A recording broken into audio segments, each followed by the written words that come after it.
It all started on a quiet morning. I woke up to the sound of honking. Now, I live out here in the country, so it's not unusual to hear a honk now and then. Maybe a car passing by, or the geese near the pond making their noise. But this wasn't your typical honk. It was piercing, constant, and oddly rhythmic.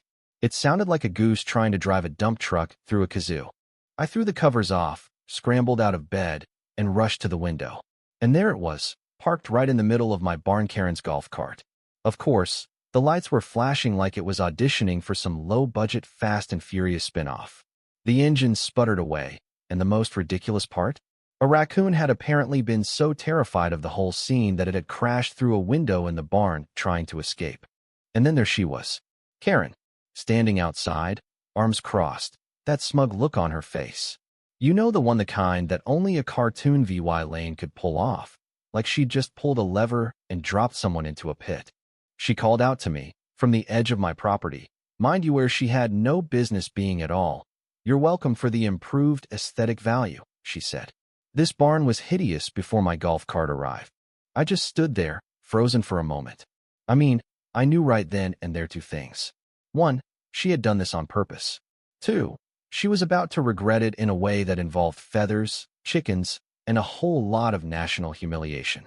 Because this barn wasn't just some old wooden shack that Karen thought she could decorate with her nonsense.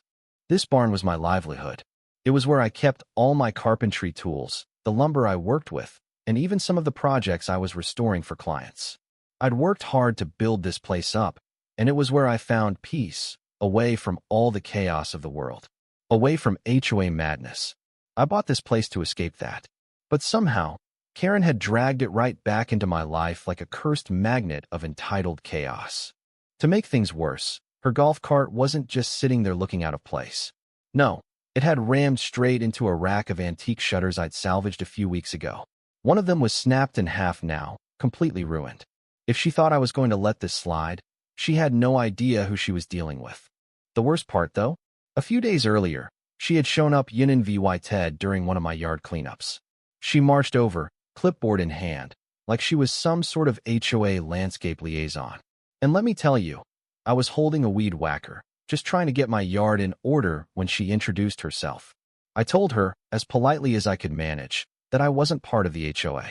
My property line was literally 1 foot outside their jurisdiction. She didn't care, didn't flinch. She just smiled, handed me a flyer about Community VY Sewell Cohesion, and told me, not yet. Like I was going to get dragged back into it eventually. It had pictures of beige fences, beige driveways, beige flower beds. It was like a damn colorless world she was trying to create. I thought she was delusional, but I didn't know just how far she'd take it. Now, with this golf cart situation, I knew one thing for sure. Karen was escalating, and I wasn't going to let her walk all over me. I decided to try the CIVYL route first. So, I walked over to the barn, snapped a few photos of the cart, and told Karen she had exactly 1 hour to move it before I called the sheriff. She snorted like a cartoon pig and said, "It's not trespassing if it's a shared structure." I stared at her. What was she even talking about? She pointed to some outdated property map, printed on cheap paper and held together with a glittery paperclip, and told me the barn had once belonged to someone who paid HOA dues. So, in her twisted logic, it was now a community use space. I couldn't believe it. She was standing there rewriting property law with a bedazzled binder. By noon, the cart was still there. Worse, Karen had already emailed the HOA board, accusing me of illegally detaining her vehicle and damaging its transmission by neglecting the barn's climate. I couldn't believe it. It was like something out of a sitcom, and not a good one. The HOA president, Roy, who hadn't even been to my property in a year, suggested I attend their next REVYEW panel. Keep in mind, I wasn't even a member. I hadn't paid a dime in dues. I didn't go to their meetings. But now they wanted me to explain why I wasn't allowing a woman to park her golf cart in my barn. I was furious. But instead of just filing a complaint or going off on Karen, I decided to get creative. What could I do that would get back at her in a way that would make her regret this entire mess? That's when it hit me. I was going to turn her golf cart into a chicken coop. And not just any chicken coop. No, I was going to make the most over-the-top, Wi-Fi monitored, solar-heated, Instagram-ready chicken coop that anyone had ever seen. I drafted a blueprint for the most ridiculous coop imaginable. and I called my cousin Ree to help me out.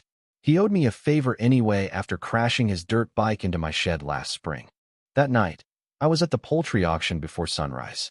I needed chickens, of course, but not just any chickens. I needed ones that were visually intimidating, but also photogenic.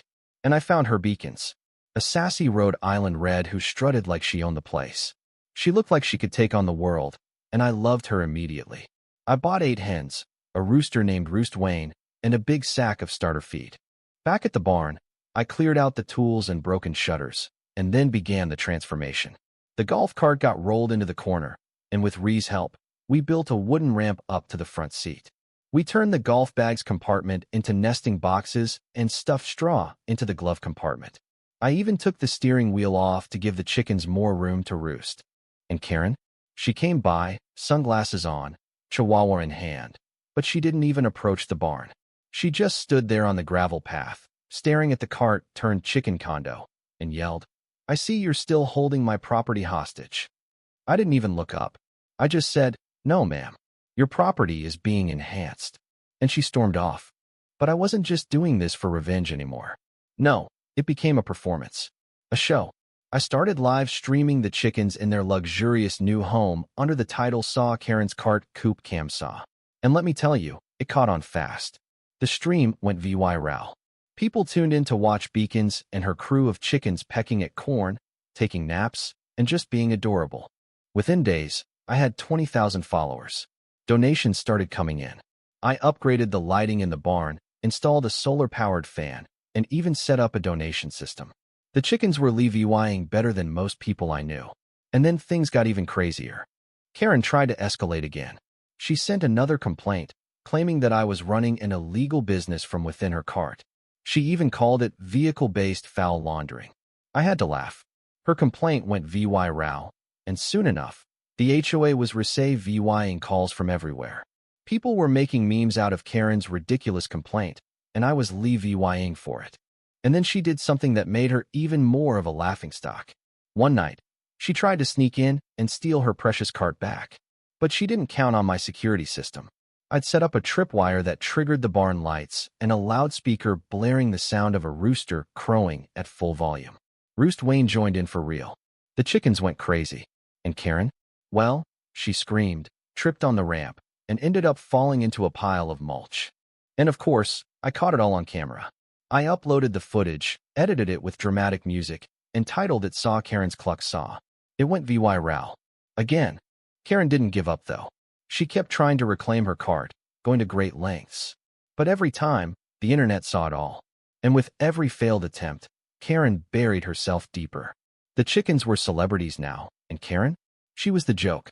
Eventually, Karen went so far as to try to sue me, but by then, the cart was officially declared abandoned property by the county.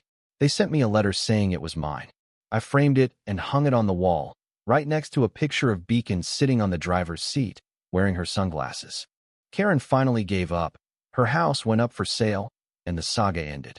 My barn had become a local attraction, and I had turned my small act of petty revenge into something far bigger than I ever expected. The best part? Karen never showed her face again, but her golf cart? That's still here, sitting in the barn. It's not just a vehicle anymore. It's a monument to the power of creativity, chickens, and a little bit of revenge. And that, my friends, is the story of how Karen parked her golf cart in my barn, and I turned it into a chicken coop. Now, what do you think?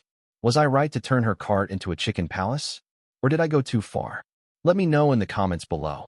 I'm curious to hear your take on this whole situation. And don't forget to like and share if you think Karen got exactly what she deserved. Thanks for listening, and I'll see you in the next one.